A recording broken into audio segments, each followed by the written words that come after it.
영적인 전쟁, 우리는 늘 영적인 전쟁 중에 있다라는 걸 우리가 늘 기억하라고 그랬죠. 우리가 죄의 종으로 살아갈 때는 전쟁이 일어날 일이 없어요. 악한 영과 싸울 일이 없으니까 그냥 시키는 대로, 본성이 이끄는 대로, 타락한 본성이 이끄는 대로 살아왔단 말이죠. 근데 예수 그리스도를 믿고 거듭나 새로운 피조물이 된 하나님의 자녀들, 이들을 악한 영이 그냥 두질 않는다는 거죠. 악한 영이 괴롭히는 거예요. 그래서 그 안에 전쟁이 일어나는 거죠. 사단의 편과 하나님의 편에 속한 영역들 안에서 끊임없이 충돌이 일어나는 겁니다. 그런데 그 영적인 전쟁에서 악한 영이 간계를 꾸며서, 악한 영은 거짓말쟁이, 참소하는 자, 그래서 수단과 방법을 가리지 않고 승리를 쟁취하려고 온갖 방법을 다 쓴단 말이죠. 그 계략이 있다. 하와가 에덴 동산에서 그 악한 영의 간계에 의하여 죄를 짓게 된 이후로 타락한 인간의 본성을 가진 모든 영혼들이 악한 영의 계략에 잘 속아 넘어간단 말이에요. 그래서 보통 성도들이 악한 영의 계략에 속아 넘어가는 주제가 많이 있겠죠. 뭐 다양하겠죠. 사람마다 다 다를 텐데 보편적으로 한 10가지 정도의 주제가 있는데, 그것만 우리가 알고 있어도 굉장히 강력하게 들어오는 악한 영의 계략들은 물리칠 수가 있단 말이에요. 다 이렇게 파할 수가 있다라고 하는 거예요. 그것이 첫째는 열정이고, 열정을 식어지게 만든다. 두 번 초점을 흐려지게 하고, 정체성이 흔들리게 만들고, 가정을 파괴하려고 하고, 죄책감 가운데 빠져들어가게 하고, 두려움에 불안하게 만들고, 죄로 인하여 내가 지은 죄 때문에 절망하게 만들고, 압박감을 주어서 실수하게 하고, 상처로 말미암아 또 다른 뭔가를 하지 못하게 만드는 이런 계략들이 있다. 다 기억이 나시나요? 다 기억하기 쉽지 않죠. 그래도 그 9가지가 있어서 우리가 악한 영이 다가올 때 이겨내야 된다. 오늘은 마지막 10번째 영역인데요. 관계의 영역에서 악한 영은 자신들의 계략을 사용한다라는 것을 함께 묵상하려고 합니다. 악한 영은 공동체 안에서 가정이든 교회든 심지어는 국가든 이 공동체 안에서 분열을 초래함으로 관계를 무너지게 만듭니다.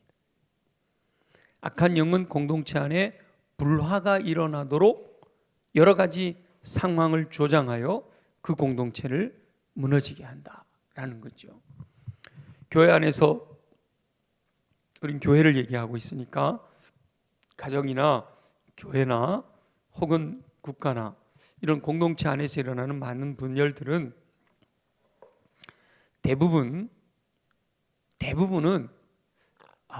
한 걸음 물러서서 생각하면 다 이해가 가능한 일들이란 말이에요. 가정에서 일어나는 일들, 교회에서 일어나는 일들, 우리가 객관적으로 제3자의 입장에서 보면 그 뭐 대단한 거 아닌데, 그 충분히 이해할 수 있는 일인데, 대부분 수용 가능함에도 불구하고 그것을 받아들이지 못해서 발생하게 된다. 분열과 불화, 이런 모든 것들이 어느 한쪽이라도 오케이, 내가 수용할게 이러면 되는데 서로 이 기싸움을 하는 거죠. 가정에서 부부가 그러고, 부모와 자녀들이 그러고요, 형제들이 그러잖아요. 교회 안에서 목사님과 성도들이 그러고, 성도들끼리 또 그러고 말이죠. 원래 하나님께서 가정을 만드신 것은 왜 만드셨을까요? 돕는 배필로 서로 부족한 걸 채워주라고 만드셨잖아요. 그 부족한 거 채워주라고 갖다 붙여놨는데 너 왜 그거 부족하냐 그러고 서로 싸우고 있단 말이에요. 그죠? 가정이 하나님이 원하시는 가정이 되지 못하도록 악한 영이 계속해서 공격하는 건데도 그걸 모르고 거기에 빠져서 불행하게 살아가는 거죠. 교회 안에서 목사를 세우고 성도들이 교회로 오고 또 일꾼을 세우고 쉽게 얘기하면 장로님들을 세우고 그래서 뭐 하라고 세우신 거예요? 합력하라고 세우신 거잖아요. 그죠? 힘을 모아서 악한 영을 대적해서 어둠의 권세를 물리치고 이기고 승리하라고 그렇게 세워주시는 건데 교회들마다 여러분 목사님과 성도들이 대결 구도예요? 협력 구도예요? 협력 구도이죠. 그죠? 서로 섬기고 서로 배려하고 존중하고. 근데 분열이 일어나고 불화가 일어나는 교회들을 보면 협력 구도가 아니라 어떻게 가요? 대결 구도로 가거든요. 니는 잘했냐? 나도 나 잘한 건 없지만 니도 못했지 않냐? 이러고 서로 아무것도 아닌데 서로 협력하면 얼마든지 이해하고 수용할 수 있는 부분들인데 그렇게 하지 못해서 문제가 일어나는 거예요. 우리가 정치하는 분들을 봐도 우리나라 정치하는 분들을 봐도 여든 야든 뭐 보수든 진보든 국민의 입장에서 보면 그죠? 다 보이잖아. 그죠? 어떻게 하면 좋을지 내가 생각할 때 어떻게 해줬으면 좋을지가 다 보이는데 그 사람들은 안 보이는 거야. 자기들 주장하는 것만이 옳다라고 생각하고 있는 거죠. 그것이 자존심이거나 체면이거나 뭐 어쨌든 여러 가지 것들이 있다고 해도 결국은 자기중심적인 마음 때문에 공동체의 분열을 일으킵니다. 가만히 보면 내가 드러나기 때문에 싸우는 거예요. 부부 사이에 보세요. 나 죽었어. 그럼 싸울 일이 있어요, 없어요? 없죠. 근데 내가 살아나거든. 내가 말이야. 내가 어떻게 했는데 항상 이게 나 중심이 될 때 분열과 불화가 발생한다라는 겁니다. 안타까운 일이지만 실제로 적군과 대치한 전쟁에서 이렇게 우크라이나 전쟁이 일어나고 또 이스라엘 하마스 전쟁이 일어나고 좀 소강 상태에 있긴 하지만 태국과 캄보디아도 싸우고 있어요. 알고 계세요? 태국과 캄보디아도 국경선 쪽에서는 지금도 싸우고 있단 말이에요. 그럴 때 실제로 적군과 대치한 전쟁 중에서 적군이 쏜 총알, 적군이 쏜 대포에 맞아 죽는 경우가 대부분이지만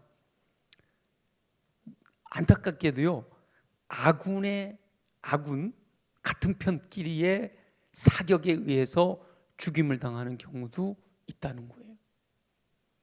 근데 그 수치가 놀랍게도 20%나 된다. 어마어마하죠. 실제로 제가 96년도에 우리 교회를 사임하고 강릉으로 개척하러 내려갈 때 96년도 10월 달쯤에 8월, 9월, 10월쯤에 무슨 일이 일어났는지 혹시 기억하시는 분 계세요? 96년도에 잠수함 타고 들어온 무장간첩 기억나세요? 잠수함 타고 들어온 무장간첩 20몇 명 되는 사람들이 잠수함이 침수됨으로 인해서 산으로 올라와 버렸잖아요. 그래서 강원도 정동진 안인진에서 정동진 그 사이 옛날에 거기 가보면 잠수함 있잖아요, 그죠? 그리로 올라온 거예요. 그래가지고 막 군인에다가 막 예비군에다가 막 경찰에다가 어마어마하게 투입돼. 그때 제가 강릉을 내려간 거거든요. 그러니까 주변 사람들이 다들 그 전쟁 났는데 거길 어떻게 내려가냐고 이럴 정도로. 근데 그때도 무장공비는 20몇 명밖에 20명, 18명인가 정확히 기억이 안 나네요. 하여튼 20명 전후 정도 얼마 안 됐는데 몇천 명, 몇만 명의 군대가 동원해 갖고도 잡기가 쉽지 않았잖아요. 물론 마지막에 다 사살을 하긴 했지만 그럴 때 무장공비가 쏜 총이 아니라 우리나라 사람들이 쏜 총에 우리나라 군인들이 그때도 많이 죽었단 말이에요. 그게 오발 사고도 많이 나고요. 그죠? 여러분 군대 가보시면 오발 사고 많이 나잖아요. 훈련하다가 잘못 쏴가지고 죽이는 거예요. 5인 사격. 적인 줄 알고 쏘는 거예요. 그런 경우가 굉장히 많아요. 전쟁이 날았을 때는 심지어는 막 포격을 하는 거예요. 아군을 향해서 오인 잘못 판단해서. 그렇게 해서 아군이 아군을 공격하여 죽는 일들이 실제로 20%나 된다는 거예요. 굉장한 거죠. 바로 영적인 공동체 안에서도 아군 사격 현상이 일어난다라고 하는 거죠. 서로 사랑해야 할 형제들이 서로를 공격합니다. 약간의 의견 충돌이 일어나는 정도가 아니라 죽일 듯이 서로 싸운단 말이에요. 서로가 다시는 보지 않을 사람들인 것처럼 싸워요. 정신 차리고 보면 너무했다라는 생각이 들지만 결국 자기가 한 말이 있고 자기가 한 행동이 있기 때문에 접지 못하고 숙이고 들어가면 되는데 그러질 못하고 오히려 결별을 선언하게 되는 거예요. 하나님께서는요 그것조차도 합력하여 선을 이루시기 때문에 교회가 갈라져 가지고 서로 부응하는 이런 일들도 하나님이 허락하시지만, 제가 강릉에서 개척을 했던 교회가 바로 강릉에 있는 또 다른 교회에서 목사님 싫다고 뛰쳐나왔던 성도들이 모여진 교회를 제가 가서 담임을 했었어요. 근데 우리 교회가 나중에는 이 교회보다 더 커진 거예요. 그렇게 하나님께서 부흥을 위하여 합력하여 선을 이루신 거지, 그것이 가장 좋은 길은 아닌 거죠. 가장 좋은 길은 분열하지 말고 이 안에서 협력해서 함께 마음을 모아 더 큰 부흥을 이루는 거, 그게 주님이 더 기뻐하시는 거잖아요. 오죽하면 장로교, 감리교, 성결교, 순복음교회 막 교파가 왜 그렇게 많은지 여러분 갈라진 교파들 가만히 보면요 별거 아닌 것 같고 싸우는 거예요. 서로 그래 너 그렇게 이해하고 있어? 오케이. 예수 그리스도가 나의 주, 나의 왕, 나의 하나님이신 거 분명해? 그럼 다 서로 협력할 수 있잖아요. 진리에 관한 것이 아니면, 제가 우리 교회 부임하면서 당회라든지 설교 시간에 간혹 요즘 들어서 최근 말 많이 안 했던 것 같은데 자주 했던 말이 그거잖아요. 진리에 관한 것이 아니면 다 뭐해라? 양보해라. 진리에 관한 거. 여러분 지금 우리나라 여야가 싸우는 것이 서로 무슨 세계 평화 놓고 싸워요? 세계 평화 갖고 싸우는 거 아니잖아요. 그죠?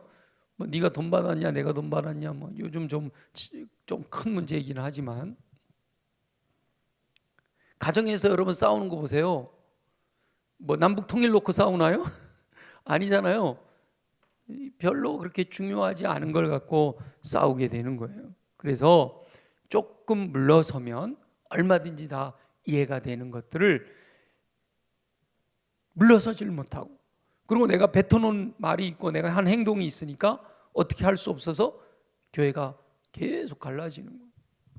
그래서 많은 젊은이들이 교회에서 정말 믿음 좋다고 했던 분들의 모습이 협력하는 모습이 아니라 서로 싸우는 모습을 보면서 실망해가지고 교회를 떠나는 분들이 너무 많다 말이죠. 우리 교회는 그래도 감사하게도 코로나를 지나가면서 가난한 성도라 그러는데 이유 없이 나는 교회 안 나가 하는 가난한 성도는 없어서 다행이에요. 다 이유가 있어서 교회를 떠나거나 다 이유가 있어서 교회를 못 나오거나 그러지, 아무 이유 없이 안 나가 가난한 성도는 없어서 다행인데, 통계에 의하면 이 코로나 이후에 가난한 성도의 숫자가 30%가 늘었다라는 얘기를 하거든요. 그러니 얼마나 그분들이 그런 위기의 상황, 코로나라고 하는 위기의 상황에 교회가 하는 행동들에 실망을 했다라고 하는 거죠. 충분히 이해할 수 있는 건데도 불구하고 이해하지 않아요. 그런데 중요한 것은 내 생각에 그건 옳지 않아 이렇게 나는 내 생각이라고 판단하고 말하고 행동하지만 그게 결국은 내 뜻이 아니라 악한 영의 계략에 넘어가 패배한 것이다 라는 사실을 깨닫지 못하고 있다라는 거예요. 예. 하나님은 부부가 서로 사랑하기를 원하신단 말이에요. 하나님은 목회자와 성도와 성도가 서로 화목하기를 원하신단 말이에요. 근데 아무것도 아닌 걸 가지고 화목하지 못하고 불화하고 분열하고 그렇게 된다면 그것은 하나님 기뻐하시는 일이 아니다라는 거죠. 우리 교회도 그런 아픈 역사들을 갖고 있어요. 다행히 감사하게도 제가 기억하기로 송기식 목사님 부임한 이후로 그리고 제가 와서 15년까지는 아직까지는 분열이 없었어요. 우리 송기식 목사님이 한 18년 정도 목회하셨고 제가 지금 16년째네요. 15년째. 올해가 6월이 지나야 만 15년이 되는 거예요. 그동안에는 뭐 갈라져서 불화하고 분열하고 일어나서 교회가 갈라지고 이런 일이 없었는데 그 이전에는 우리 교회도 그런 일이 있었단 말이에요. 서로 싸우고 갈라지고. 근데 그 싸운 내용들을 보면 별로 중요한 것이 아니에요. 근데 본인들은 엄청 중요하다 생각하고 싸우는 거예요. 말씀에 비추어 보면 내 죄 때문에 하나님께서 독생자를 내게 보내주신 그 은혜를 생각하면 싸울 일이 하나도 없어요. 1만 달란트 내가 탕감받았다는 생각을 하면 100데나리온, 1000데나리온 그거 얼마든지 탕감해 줄 수 있는 거란 말이에요. 근데 이 1만 달란트 빚졌다라는 걸 기억을 못 하는 거예요. 왜 자꾸 100데나리온, 1000데나리온 갖고 싸우고 있는 거예요.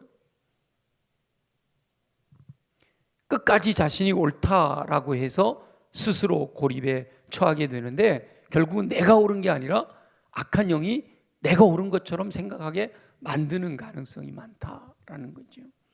그래서 우리 예수님께서 뭐라고 말씀하셨는가 하면 마태복음 5장 23절 24절 함께 읽어보겠습니다. 다 같이 시작. 그러므로 예물을 제단에 드리려다가 거기서 내 형제에게 원망 들을 만한 일이 있는 것이 생각나거든 예물을 제단 앞에 두고 먼저 가서 뭐예요? 형제와 화목하고 그 후에 와서 예물을 드려라 라고 말씀하시죠. 물론 그렇다고 막 예배 드리러 오다가 생각나가지고 형제하고 화해하러 갔다가 화해한다고 갔다가 한잔하고 이러면 안 되고 우선순위가 어디에 있느냐. 하나님께 예배 드리는 것도 중요하지만 화해하는 것을 강조하고 계시는 거죠. 여호와 하나님께서는 모든 관계에서 화목하기를 원하십니다. 저와 여러분 모두가 항상 주 안에서 화목한 관계를 형성하여 악한 영의 계략을 이기고 승리하는 삶을 사시기를 예수 그리스도의 이름으로 축원합니다. 거듭난 성도라고 해서 천사가 되는 게 아니잖아요. 예수 믿고 거듭나서 새로운 피조물 됐으니까 천사처럼 되어지면 너무 좋을 텐데 천국에 가 있는 존재, 죄가 없는 천국에 사는 깨끗한 세마포를 입은 존재가 되면 너무 좋을 텐데 여전히 육신을 입고 있는 한은 변화된 육신이 아니라 타락한 인간의 본성을 가진 육신을 입고 있는 한은 천사가 되는 게 아니거든요. 그렇지만 여호와 하나님께서는 모든 성도가 예수 그리스도의 마음을 품고 천사처럼 살기를 원하신다는 거예요.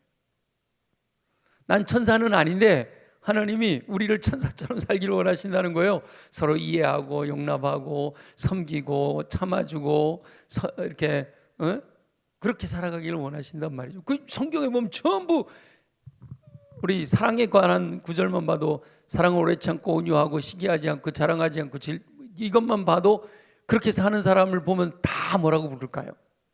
천사라고 부르지 뭐, 그죠? 그렇게 사는 사람이 있다면 다 천사라고 부를 거예요. 그러니까 우리 하나님께서는 모두가 다 천사가 되기를 원하시는 거예요. 마음이 맞는 사람들과 함께 어울리며 화목하는 것은 어렵지 않아요. 그러나 마음이 맞지 않고 심지어 미워하는 마음이 생긴 사람들과 화목하는 것은 정말 어렵지요. 이 감정조차도 사단이 들어와서 틈을 타서 우리를 조종한다라는 게 우리가 알아야 될 일이에요. 그런데 여호와 하나님의 방법으로 화목한 관계를 이루어야 하는 거죠. 우리 하나님께서 화목하는 것이 얼마나 어려운지를 말씀하셨어요. 한번 볼까요? 잠언 18장 19절에 보면 이렇게 말씀하셔요. 시작. 노엽게 한 영 견고한 성을 취하기보다 어려운즉 이러한 다툼은 산성 문빗장 같으니라. 노엽게 한 형제와 화목하는 것은 견고한 성을 취하기보다 어렵대요. 이러한 다툼은 산성 문빗장 같다. 이 노엽게 한 형제, 그러니까 생각나는 형제가 있죠. 에서와 야곱, 그죠? 아브라함의 아들 이삭이 쌍둥이를 낳았어요. 형이 에서였고 동생이 야곱이었죠. 야곱이 형에게 팥죽 한 그릇으로 장자권을 사고 형 대신 아버지에게 별미를 만들어 드림으로 축복을 빼앗았어요. 화가 날까요, 안 날까요? 형인 에서가 화가 나는 게 당연하죠. 화가 나는 게 당연해요. 어려운 일을 당하고 억울한 일을 당하면 화가 나는 건 당연해요. 화를 내는 것도 뭐 이해돼요. 근데 성경에서 뭐래요? 화를 내도 해가 지도록 분을 품지는 말라 그러셨잖아요. 그러면 화를 냈더라도 시간이 지나면 풀어져야 되는 거예요.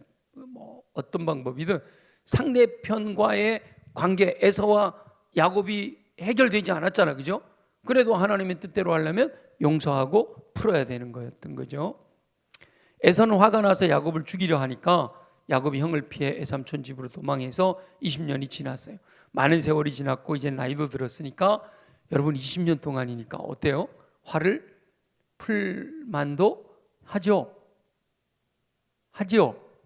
근데요 20년 아니라 50년도 끌고 가는 사람들이 있어요. 절대로 내 눈에 흙이 들어오기 전에는, 진짜 흙이 들어와야 끝난다니까. 내 눈에 흙이 들어온다는 말이 무슨 말이에요? 죽는다는 거예요. 매장한다는 거예요. 요즘은 아마 그래야 될 것 같아.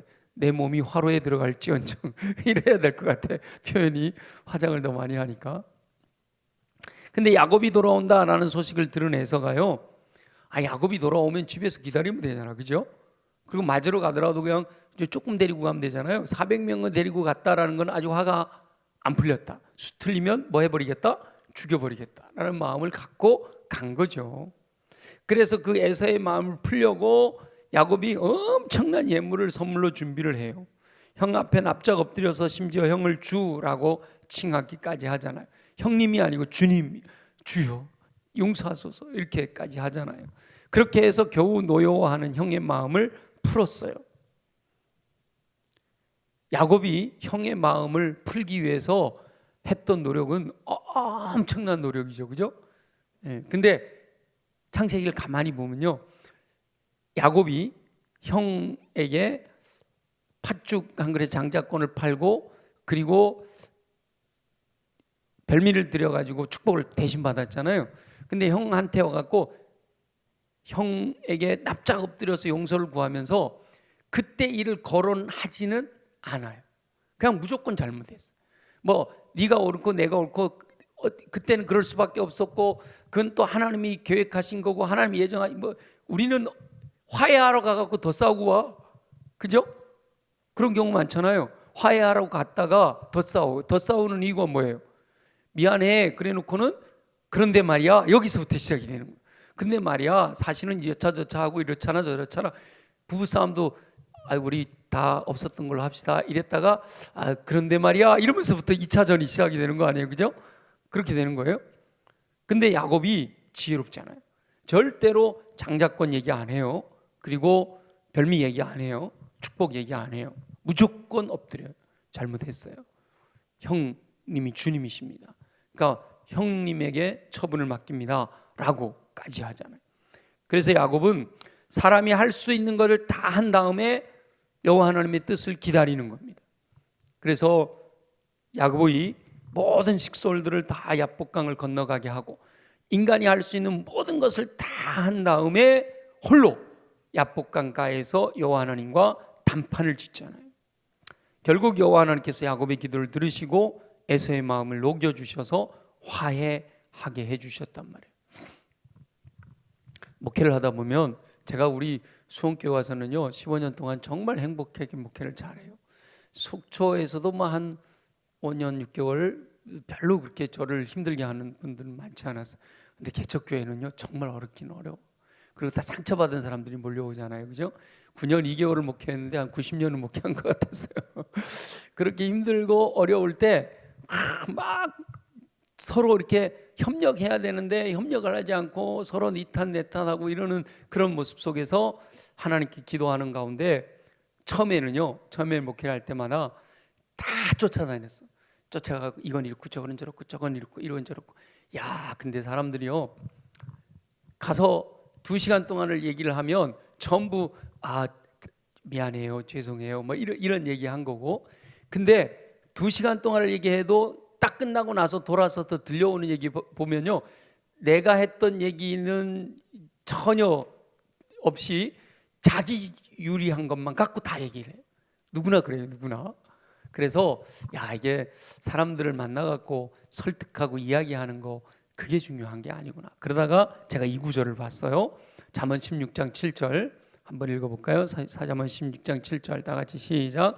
사람의 행위가 여호와를 기쁘시게 하면 그 사람의 원수라도 그와 더불어 화목하게 하시느니라. 아멘. 누구를 기쁘시게 해드리면요? 여호와를 기쁘시게 해드리면 원수라도 더불어 화목하게 하신다. 이 말씀을 제가 붙들고 그때부터는 사람을 설득하려고 하지 않고, 사람을 만나서 사람을 기쁘게 하고 사람의 마음을 사려고 하기보다 그건 일단 접어놓고, 물론 그것도 안 하진 않아요. 야곱처럼 해야 될 건 다 하지만, 그러나 더 중요한 것은 하나님을 기쁘시게 해드리는 것이 뭘까? 거기에 더 집중하게 되더라고요. 하나님께 집중하고 하나님께 기도하면 하나님이 해결해 주시더라고요. 오죽하면 9년 2개월 목회하는 동안에 40일 금식을 2번이나 했겠어요. 그죠? 하나님께 매달릴 수밖에 없으니까 기도하는 거지. 뭐 누구는 40일을 금식하면서 물만 먹고 지내는 게 쉽겠어요? 오죽하면 그렇게 하겠느냐 말이죠. 얼마나 강력한 기도 제목이 있으면 그렇게 하겠어요? 근데 그럴 때 붙들었던 게 이거예요. 사람의 행위가 여호와를 기쁘시게 하면 그 사람의 원수라도 그와 더불어 화목하게 하시느니라. 그래서 하나님을 기쁘시게 해드리기 위해서 몸부림을 치는 거죠. 어떻게 하면 하나님을 더 기쁘시게 해드릴까? 왜냐하면 사람 만나갖고 설득하고, 사람 만나갖고 변명하고, 사람 만나갖고 이런저런 얘기를 아무리 해봐도 거기서는 예 이러다가 지나고 나면 아니더라고요. 이 두 분이 싸우는데, 권사님 두 분이 싸우는데요, 이쪽 만나갖고 얘기하고 저쪽 만나갖고 얘기하고, 그래도 이게 해결이 잘 안 돼. 그래서 그러면 같이 만나, 셋이 만나, 3자 대면 했잖아요. 만나갖고 이런저런 얘기를 하다가 제가 하도 답답해갖고, 우리 생각해 보세요. 하나님이 보실 때는 우리 모두 다 도토리 키재기예요. 여러분, 그 이야기 하다 보면, 설득하다 보면 그런 얘기 할 수 있잖아요, 그죠? 그랬더니 끝나고 나서 목사님이 나더러 도토리라고 그랬다는 거야.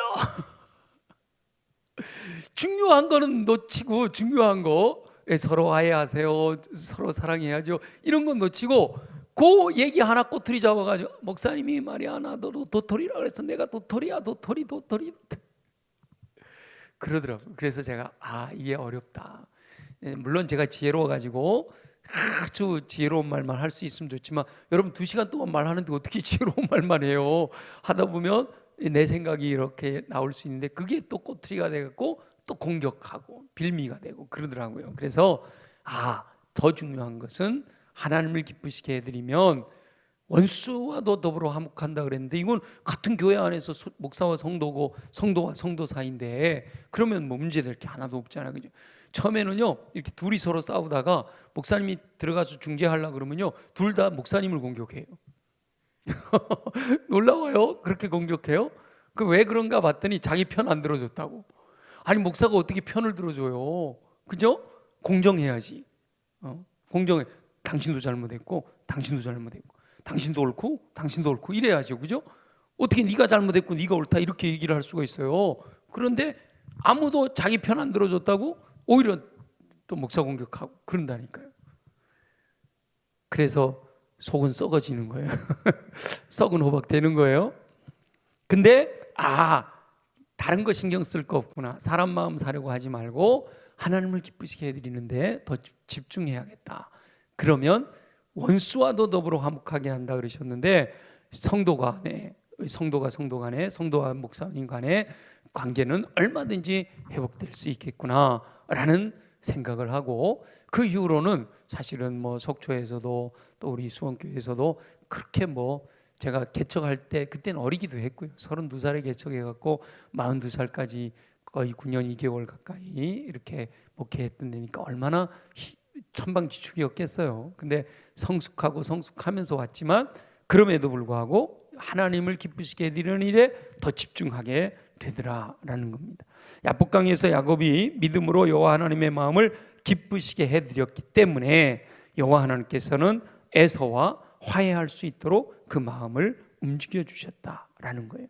서로 관계가 좋지 않은 사람이 있다면 화목하기 위해 사람이 할 수 있는 최선을 다 해야 됩니다. 그러나 무엇보다 여호와 하나님을 기쁘시게 해드리는 삶을 살면 깨어진 관계도 회복시켜 주시는 은총을 베풀어 주실 줄로 믿습니다.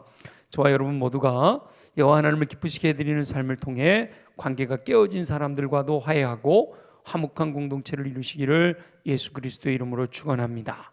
근데 오늘 말씀을 보니까 한번 볼까요? 오늘 말씀 다 같이 시작. 할 수 있거든 너희로서는 이게 어려운 거예요. 그렇죠? 누구와 화목하래요? 모든 사람과 더불어 화목하래요. 이게 얼마나 어려운지 몰라. 할 수 있거든 너희로서는 모든 사람과 더불어 화목하라. 이게 참 쉽지 않죠. 나하고 잘 맞는 사람들하고는 화목하기 쉬운데 모든 사람하고 화목하는 것은 참 어렵죠. 근데 감사한 것은 하나님께서 이 목회자에겐 또 그런 은혜를 주시는 것 같아요. 저를 아는 많은 분들이 하는 말이 그래요. 감사하게도 목사님은 어르신들하고도 참 잘 지내고 젊은이들하고도 참 잘 지내고 아니 꼬맹이들이 어떻게 이렇게 목사님을 좋아해요? 이렇게 아주 며칠 전에 그 현서준이를 만났는데 계단 한 칸 저 아래에 서준이가 있고 제가 계단 이 위에 있었어요. 서준아 그랬더니 서준이가 그 계단을 팍팍팍팍 뛰어 올라가고 팍 안기더라고요. 야 그러니 안 이뻐할 수가 없잖아, 그죠? 아빠가 깜짝 놀라는 거예요. 아빠하고 같이 있다가 내가 서준아 이랬더니까 막 뛰어 올라가고 안기는 거예요. 저는 그래서 너무 감사해요. 어린아이부터 어르신들에게 이렇게까지 모든 사람과 더불어 화목하게 되기를 원하는 마음들. 가끔 이렇게 목회자들 세계에도 이렇게 틈나는 분들이 많잖아요. 근데 참 감사하게도 많은 분들이 이 목사 왜 선배들이 그래요? 후배들이 뭐 그렇게 얘기는 안 하니까 이 목사 아는 모든 사람들이 다 이 목사는 좋다고 얘기하더라. 그게 뭐 좋은 면일 수도 있지만 또 안 좋을 수도 있어요. 그렇긴 하지만 어쨌든 제가 노력하는 거는 누구와도 불화하지 않고 누구와도 분열하지 않고 이 말씀대로 모든 사람과 더불어 화목하게 지내려고 노력하고 있는 결과가 또 많은 사람들이 인정을 하고 있는 것 같아서 그렇게까지 끝까지 주님 부르시는 그날까지 그 방향을 그대로 견지해 가야겠구나 이런 생각을 하게 되는 거죠. 여호와 하나님께서는 거듭난 성도들이 모든 사람과 더불어 화평을 누리며 살기를 원하신다라는 거예요. 그런데 그것이 쉬운 일은 아니다라는 것도 아시니까 할 수 있거든 이라고 말씀하셔요. 할 수 없으면 포기하고 할 수 없으면 내려놓고 할 수 없는 것까지 하라고는 안 하는데 그래도 힘내봐. 할 수 있거든. 모든 사람과 더불어 화목하기를 노력해봐 라고 말씀하시는 거잖아요. 연약한 사람이 모든 사람과 더불어 화목한 삶을 누리는 것은 사실은 불가능한 일입니다. 그러나 불가능하다고 해서 포기하지 말고 모든 사람과 화평을 누리는 것을 목표하고 최선을 다해 살아야 할 것을 말씀하고 있는 거예요. 근데 많은 사람들이 모든 사람들과 평화롭게 지내는 걸 아예 포기하고 살아요. 그리고 경계하며 적당한 거리를 두고 지내게 되지요. 목사님들 세계에서 오늘은 목사님들 이야기를 많이 하게 되는데 목사님들 세계에서 선배들이요 꼭 후배들을 만나면 이런 얘기를 많이 해요. 성도들을 너무 가까이 하지도 말고 너무 멀리 하지도 마라. 불가근 불가원 들어보셨어요? 그런 표현을 해요. 굉장히 지혜로운 거예요. 왜냐하면 상처받고 싶지 않은 거죠. 근데 저도 선배들한테 그런 조언을 많이 들었어요. 그런데 저는 성경을 읽어보니까 그분들의 지혜는 충분히 이해를 하지만 아니더란 말이에요. 예수님이 어디 불가근 불가원 하셨어요? 예수님은 제자들과 더불어 3년 반을 사셨잖아요. 그죠? 더불어 먹고 자고 함께 생활하시면서. 그러면 왜 불가근 불가원을 지혜라고 할까요? 배신당할 것이 두려운 거죠. 뒤통수 치는 게 두려운 거예요. 앞에서는 가까운 척하면서 뒤에 가서는 뒷담화하고 있는 사람들이 있다는 거죠. 그러니까 가까이 하지 말고 너무 멀리 하지도 마라 그러는 거예요. 그러면 예수님은 제자에게 배신당해서 십자가까지 지셨는데 예수님 가신 그 길 따라간다고 하는 목회자가, 성도가 그 배신당할 거 두려워서 가까이 해야 될 성도들을 가까이 하지 않고 멀리 해요? 그건 아니잖아요. 그죠? 내가 능력이 안 돼서 가까이 할 수 없는 건 어쩔 수 없어. 제가 몸이 하나니까 A라는 권사님을 만나고 있는 시간에 B라는 권사님을 만날 수는 없잖아요. 그죠? 그러니까 그럴 수는 없지만 할 수 있는 대로, 오늘도 여기 주님께서 너는 무조건 모든 사람과 더불어 화목해라 이러지 않으셨잖아요. 할 수 있거든이라고 하셨잖아요. 할 수 있는 능력만큼, 그리고 주님이 내게 힘 주시는 만큼 하면 되는 거죠.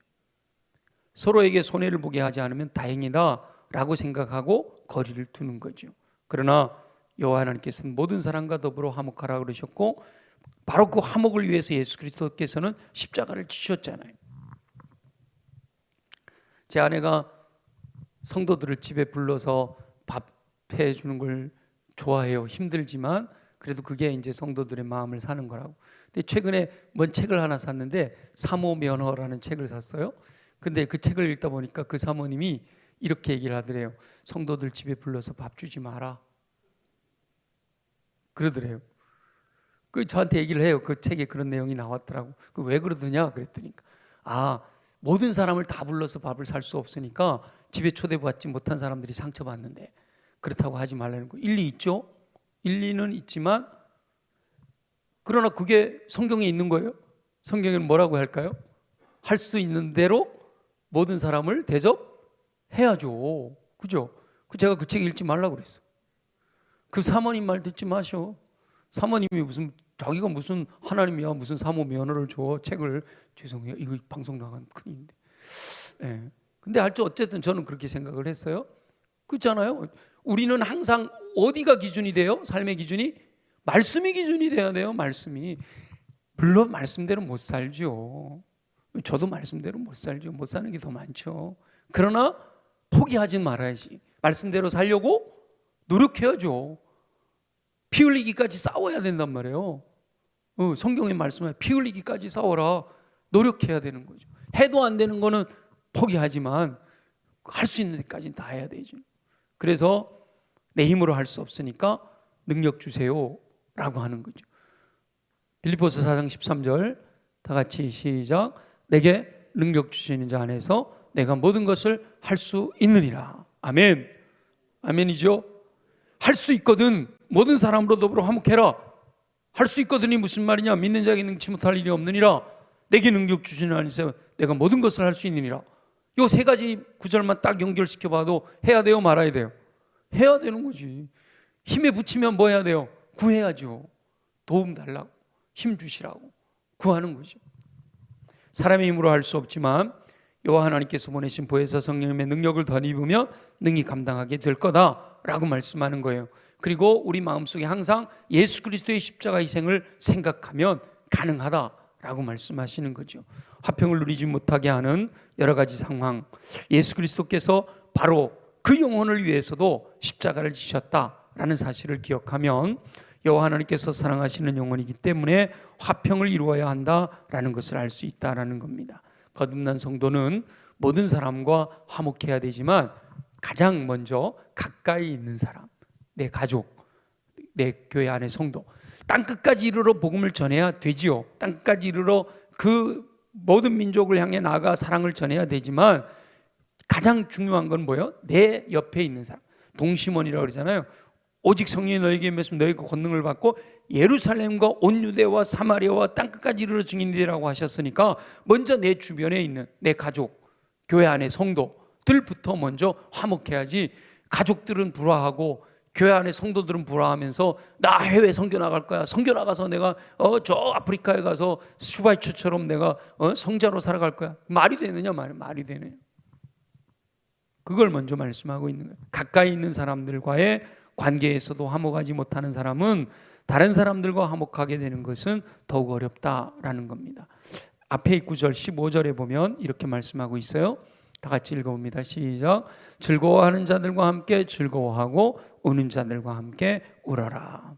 할 수 있으면 모든 사람과 동고동락하면서 화목해라 라는 거죠. 특별히 가까이 있는 사람들.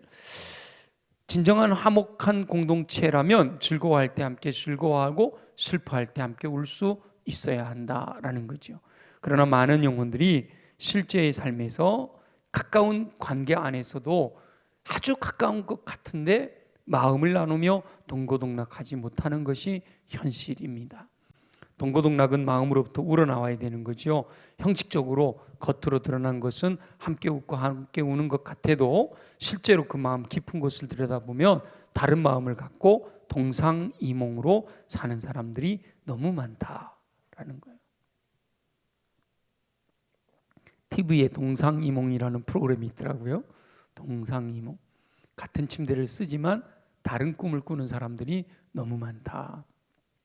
저와 여러분은 악한 영의 계략이 분열을 일으키고 불화를 일으키는 거, 아무것도 아닌 걸 가지고 분열하게 하고 불화를 일으킨다라는 사실을 기억하시고, 이거는 내가 옳고 그름의 문제가 아니고, 그리고 이 정도 예수 그리스도에 대한 진리에 관한 것이 아닌 경우라면 내가 옳은 것이 맞아도 양보할 수 있는 마음을 가지고 넓은 마음, 예수 그리스도의 마음을 품고 할 수 있거든. 모든 사람으로 더불어 화목해라 라는 이 말씀을 간직하셔서 그 말씀대로 순종하면요, 악한 영이 불화 일으키고 분열을 일으키려고 해도 공격하러 들어왔다가 깨갱하고 한 길로 왔다가 몇 길로 도망가요? 7길로 도망가는 역사가 일어나게 될 줄로 믿습니다.